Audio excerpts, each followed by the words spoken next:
Can we make a Peri Peri sauce that is better than Nando's? Nando's Peri Peri chicken is a popular restaurant chain that I've actually never tried, but today that's gonna change because I have the next best thing, which is Nando's Peri Peri sauce. This is actually the extra hot version, which some people say isn't hot at all, and others say will burn your mouth out. But I'm gonna find out how this tastes today and see if we can make a better version of it using our own recipe. I'll also dive into some of the interesting history behind Peri Peri chilies and the original authentic recipes that led to recipes like Nando's and our own. So to start off, I'm gonna crack this open and try Nando's for the very first time.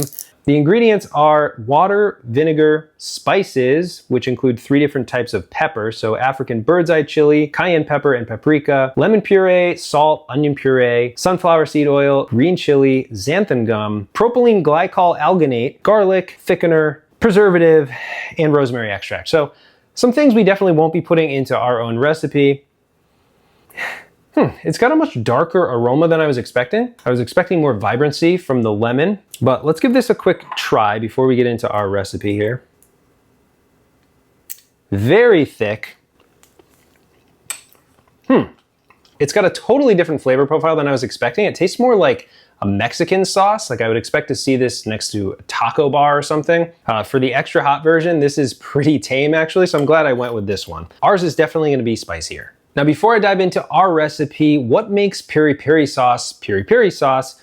Let's start with the pepper itself. The Peri Peri is also known as the African bird's eye chili. It's basically just a small red chili, and unfortunately these are not them. These are the chilies we grew in our garden this year. We don't have authentic bird's eye chilies, but if you do, of course, you can and should substitute them in for this recipe. The original cultivars were brought to Africa from South and Central America by Portuguese explorers, and in Mozambique they were cultivated and experimented with to make the original form of Peri Peri sauce. Those original core staples of the recipe are all here today. We have the chilies, of course, lemon, garlic, and sea salt. And in its purest form, that really is all you need to make Peri Peri sauce. And the original intent of Peri Peri wasn't to be the center of attention. It was really to just add to dishes and add that spice and a little bit of flavor without overwhelming the palate. So this recipe is definitely a little bit more than that. We've gone beyond and we have some additional ingredients, some vinegar, some sweet peppers to sort of tame down the heat, some fresh herbs, and some spices, which go a long way to make this sauce really delicious, even if it isn't quite true to the original. So here are the ingredients for our Peri Peri sauce recipe. 3 ounces of fresh red chilies. Again, you can use whatever you want here. Cayennes work, red jalapenos, red Fresnos. Peri Peri chilies, of course, are ideal, but if you don't have them, red hot peppers will do.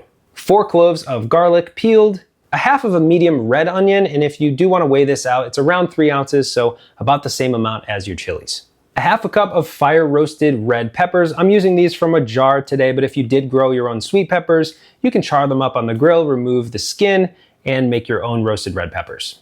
Again, if you want the weight, it's around 3.5 to 4 ounces. A quarter cup of red wine vinegar, a quarter cup of extra virgin olive oil, 2 tablespoons brown sugar, 1 tablespoon dried oregano, 1.5 teaspoons smoked paprika, a teaspoon of freshly cracked black pepper, 1.25 teaspoons of sea salt, 1/3 of a cup of fresh cilantro, and this is optional. I'll talk about some modifications in a bit, and the zest of 1 lemon. Now, some of you are gonna be yelling at me through the screen here, why aren't you using the juice of the lemon? That's one of the core staple ingredients here.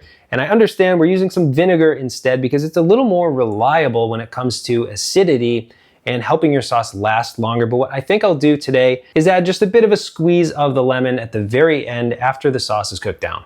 Okay, so the hardest part of this recipe really is just preparing all of the ingredients. Once you've rough chopped the onion and the cilantro, you could literally just put it all into a food processor or even a blender, blend it up, and then move on to the next step. But today I will be waiting to add the cilantro until after we cook the sauce down because cooking cilantro can mess with its flavor. So to start, I'll just remove all the stems from all these peppers. I'm not even gonna bother removing the seeds. And these are pretty spicy chilies, so I think this is gonna be a very hot version of this sauce. But again, you could bring that down a lot by using a different pepper variety. You could even do this with really mild or even heatless peppers if you just can't handle heat. I think it would still make a really delicious sauce. Take about half the onion and just rough chop it like so. Don't have to go crazy. Now I like using a food processor. You could use a blender, but we don't have too much in the way of liquid here, so you may have difficulty with a blender. So in with the chili peppers, the onion, fresh garlic. I combine the roasted red peppers here with our vinegar, so both going in there. Olive oil, and the sugar and spices all going in together here. And finally, the lemon zest. Lemon zest adds a lot of flavor, by the way. I know the lemon juice is great, but the lemon zest actually adds even more flavor in my opinion. You get those oils and that really pungent flavor. And if you don't go too deep, it's really not all that bitter like people think. So I'm gonna blitz this up until it reaches basically a sauce-like consistency, and then we'll get it into a pot and cook it down a bit after that.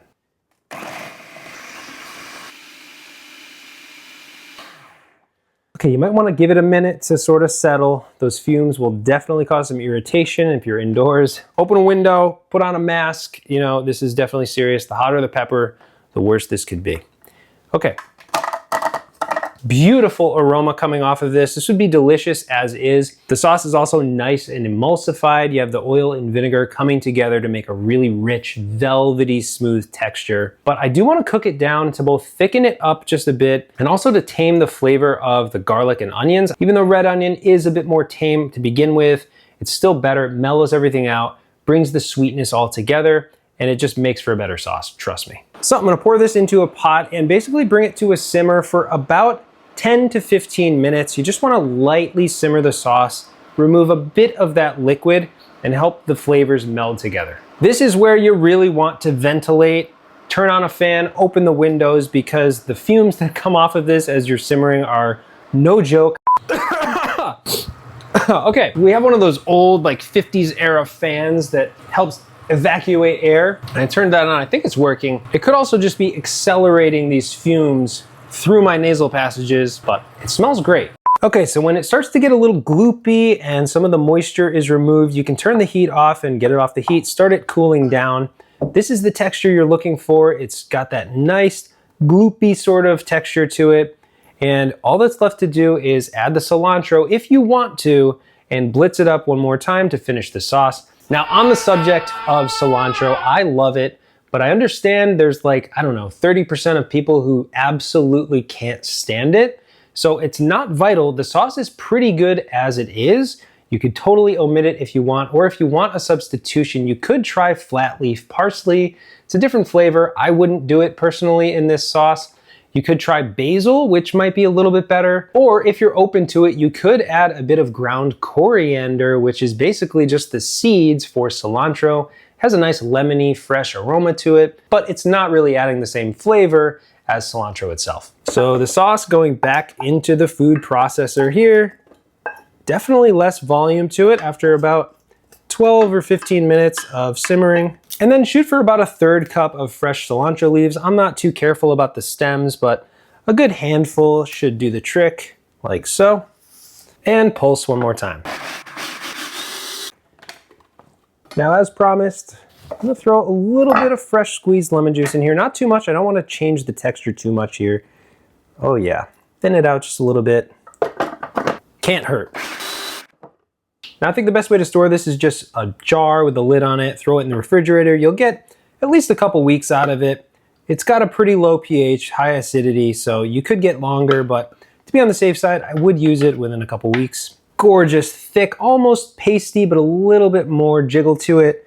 And I think it's finally time to bring Nando's back in here and compare the two, see which one is better. Let's give them a taste. Go back to Nando's first, just a refresher here. And let's pick up a bit of ours just to compare the textures. Similar thicknesses, I would say, but ours is much more chunky. You could strain this, but I just don't see a reason to do that. I love the fresh ingredients. I like a nice chunkier sauce.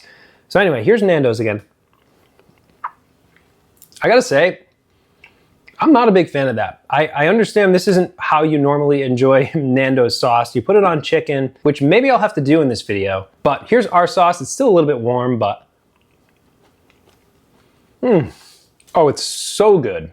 It's spicier, but it's not overwhelming. And I think the oil helps bring that down a bit. It's nice and emulsified. The sugar also helps tame the heat a bit. The cilantro actually helps cool the heat of the chilies too. But it's such a well-rounded flavor. This would be so good on fish, on grilled meats. It is so good. Seriously, this is how a modern day peri peri sauce should be, in my opinion. This I don't really understand.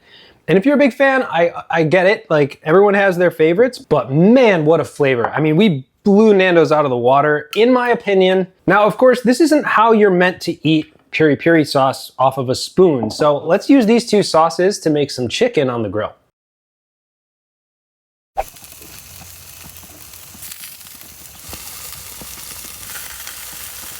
Okay, we're back, and regardless of how these taste, it smells amazing in here. We got the Nando's on my left and our homemade peri peri sauce on the right. They both look amazing, smell amazing. Let's try the Nando's first. Juicy, perfectly cooked, and plenty of sauce on it. I don't think I'm gonna dip with this first bite.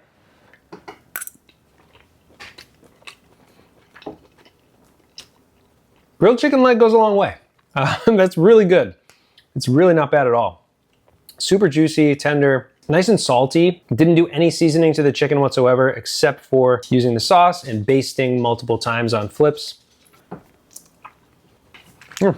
Nothing wrong with this. Moving over to our version here, I will say that our sauce didn't really behave like a marinade would. It didn't stick to the chicken quite as well. And the oil, you know, the nice emulsification helped it stick somewhat, but the chunkiness had some of it falling off between the grates and the grill, but definitely looks very good to me, regardless of that.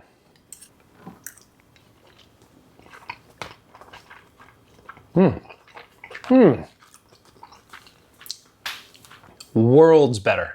Now, before you go type it in the comments, I know this is not truly Nando's chicken. We'll need to visit one of their locations, make the 5-hour journey, and try it, but I'm serious.